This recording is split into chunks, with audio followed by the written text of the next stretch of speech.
E nosso assunto agora é política. Nesta semana, as atenções em Brasília estiveram voltadas aos possíveis candidatos à presidência da Câmara dos Deputados, já que o mandato de Arthur Lira, que é o atual presidente na casa, termina neste ano. Um levantamento da BMJ Consultores nos indicou quais são os favoritos, os principais nomes para a disputa. O primeiro deles é Hugo Mota, do Republicanos da Paraíba. O segundo principal nome é o de Elmar Nascimento, do União da Bahia, que, segundo a consultoria, é o candidato que mais atua em pautas do agro. Há também Antônio Brito, do PSD da Bahia, e Isnaldo Bulhões, do MDB de Alagoas. A gente vai tratar agora da presidência da Câmara, dos impactos para o agro, com o Wagner Parente, que é CEO da BMJ Consultores. Wagner, seja muito bem-vindo ao Hora H do Agro.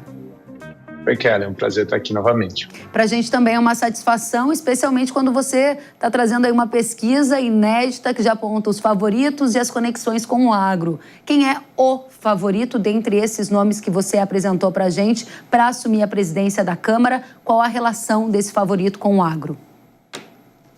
Hoje o nome mais forte para assumir o lugar, a cadeira do presidente Arthur Lira é Hugo Mota.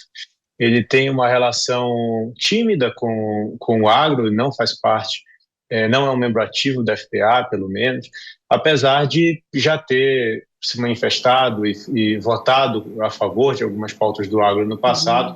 É muito mais afeito à agricultura familiar e teve algumas reuniões com o Poder Executivo nessa área. Então, eu acho que é um nome que, apesar de não ter um envolvimento tão forte com o agro, ele é bastante flexível no sentido de seguir a orientação do seu partido e a maioria da casa. Então, eu acredito que mesmo não sendo um nome tão afeito assim ao tema, é um nome bastante razoável para os interesses do agro. Não haveria um antagonismo a partir desses elementos que você coloca, mais ligado a algumas pautas dentro do agro? Porque o atual presidente Arthur Lira, a gente pode dizer que tem uma certa proximidade com a bancada do agro? Tem sim. Eu acredito que um nome que seria mais afeito aos temas do agro seria o Elmar Nascimento, sem dúvida. É alguém que já defendeu o crédito rural e em pautas como demarcação. É um nome muito mais ligado às tradicionais pautas do agronegócio. Agora, olhando para o que a gente tem pela frente, a reforma tributária, a volta da reforma tributária, né, para a Câmara, depois que for votada no Senado, eu vejo como um nome, Hugo Mota, um nome bastante razoável para discussões, alguém que não terá um alinhamento direto com o governo, isso é muito importante, né? E ao mesmo tempo, um nome que sai de dentro do parlamento. Não houve uma imposição de ninguém ali. E dentro do parlamento, a gente sabe que as grandes forças de poder não vão mudar no curtíssimo prazo, e são forças de centro-direita que estão mais alinhadas ao agro. É inclusive isso que viabiliza o nome dele para se colocar como favorito hoje. O nome do Hugo Mota, que é um jovem parlamentar em quarto mandato, ele só se viabiliza porque tem o apoio do PP, né, tem o apoio do PL e provavelmente do MDB.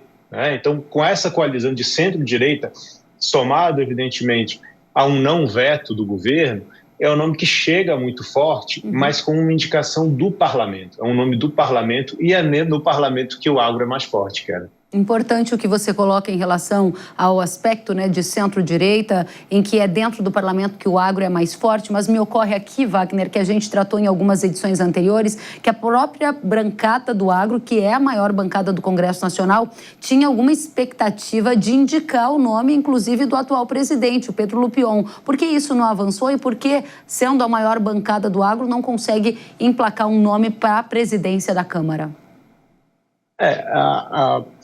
Chegar num nome de consenso dentro desse processo foi muito difícil. Então, você vê, o governo, ele provavelmente não tem como colocar um nome dele que seja o favorito. Mas, ao mesmo tempo, os 100 e poucos votos que o governo detém hoje são, sim, um poder de veto relevante. Então, você teria que ter um nome que agradasse ao atual presidente da Câmara, porque, veja, a gente só está discutindo essa eleição hoje, 6 meses antes, a eleição para presidente da Câmara é em fevereiro.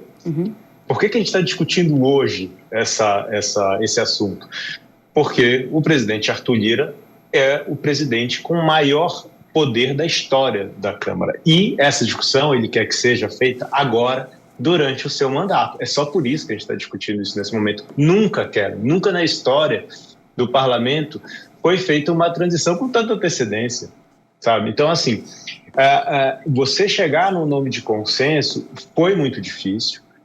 Eu acredito que a bancada do agro, ela teve um peso relevante na escolha, apesar de não ter conseguido colocar o seu nome, o Sérgio Souza, né, o Pedro Lupion, um Arnaldo Jardim, por exemplo, que são nomes muito afeitos à nossa bancada aqui do agro.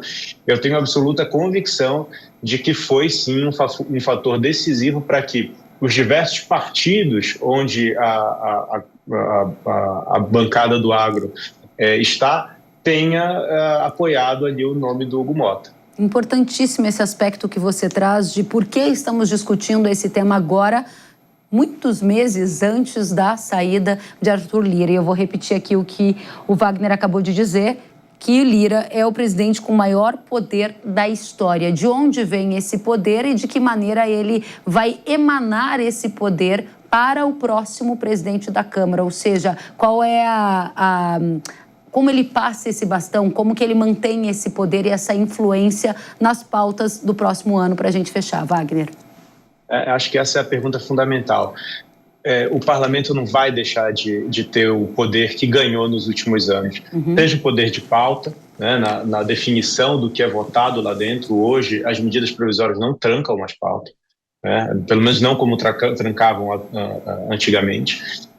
O orçamento, 25% da parte discricionária do orçamento hoje está no parlamento por meio das emendas, apesar da DPF e da liminar imposta pelo ministro Flávio Dino. E, além disso, você tem toda uma influência, né, nas eleições municipais, que a gente vai ver agora, que sai de dentro do parlamento também. Então, por tudo isso, é de se esperar que esse nome que vai sentar na cadeira do Arthur Lira, ele vai preservar esses poderes conquistados. E é de se esperar também que a influência do ex-presidente se mantenha. Isso também é uma coisa nova, Kellen, porque no passado você viu alguns ex-presidentes da Câmara que saíram e foram, né, continuaram tendo influência, mas não tanto quanto provavelmente vai ter Arthur Lira. E você vê que, por exemplo, tudo que aconteceu a semana passada em relação ao Marcos Pereira, ao deputado Marcos Pereira, do Republicanos, que abriu mão em favor do Hugo Motta, foi muito para que ele também se coloque como o tutor desse novo presidente. Então, esse novo presidente da Câmara, ele nasce com vários pais, por assim dizer. Muito bem. Né? Inclusive de partidos bastante divergentes. Você tem o apoio, de um lado, do PL, do Bolsonaro, e também, provavelmente, do presidente Lula, né? Um mesmo nome.